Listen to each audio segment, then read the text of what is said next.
With so much uncertainty and ambiguity, business continuity planning has come to the forefront.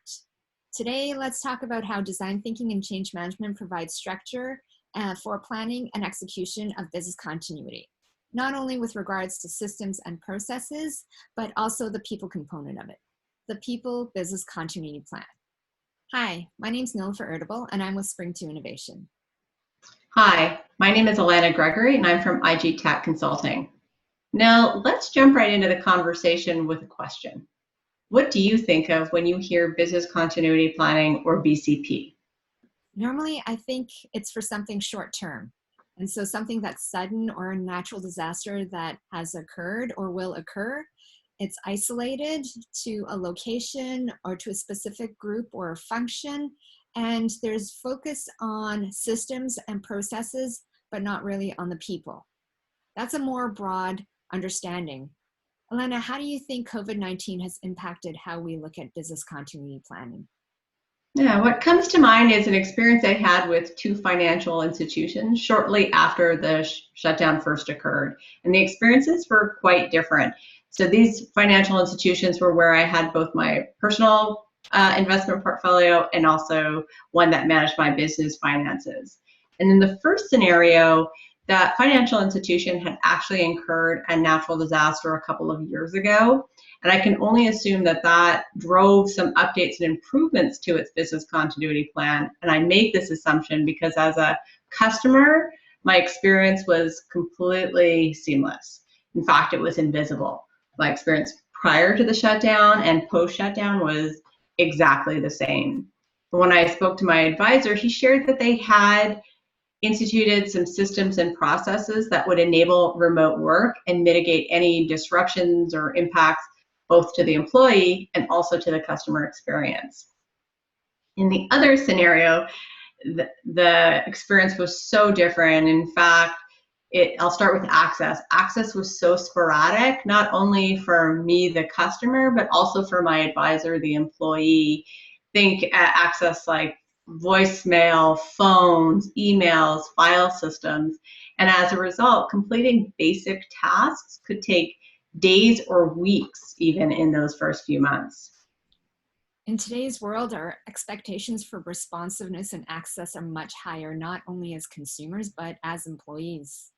This has been a real lesson learned for many organizations in terms of the gaps in their business continuity plans. Not just about technology needs, but about the needs of their teams and how they work differently to meet customers' expectations. We're talking about customers and employees, and it's all about people. To change how we approach and do things can be difficult, and this is where design thinking can add a lot of value. It provides the structure to support things in a different way that focuses more on the impact of your plan, product, whatever it might be, on clients and on employees.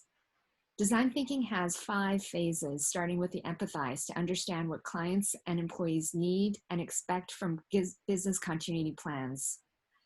Defining the problem so that it can contain the right context is really vital, and you can only do that after you empathize and understand the people that you're trying to impact. Ideation, or the problem-solving component of it, along with prototyping and testing, is all about looking for options, constantly looking for insights to improve the solutions, and in this case, the business continuity plan, before disaster happens. Yes, design thinking will really help to put that plan together differently. And as a result, people will need to do things differently in the planning process and in the execution.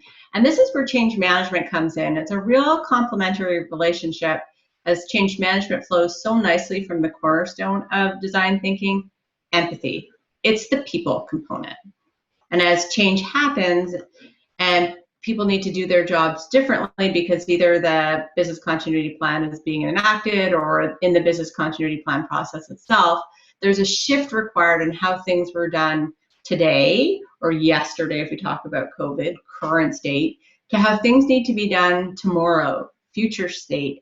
And change management helps people as they transition from that current state to future state, keeping them engaged and keeping them bought into the why. So that awareness of and desire for the change, as well as providing the how and what. So the knowledge and abilities that will enable them to be successful in that change. With COVID, the change is even more ongoing as we acquire additional knowledge about the virus.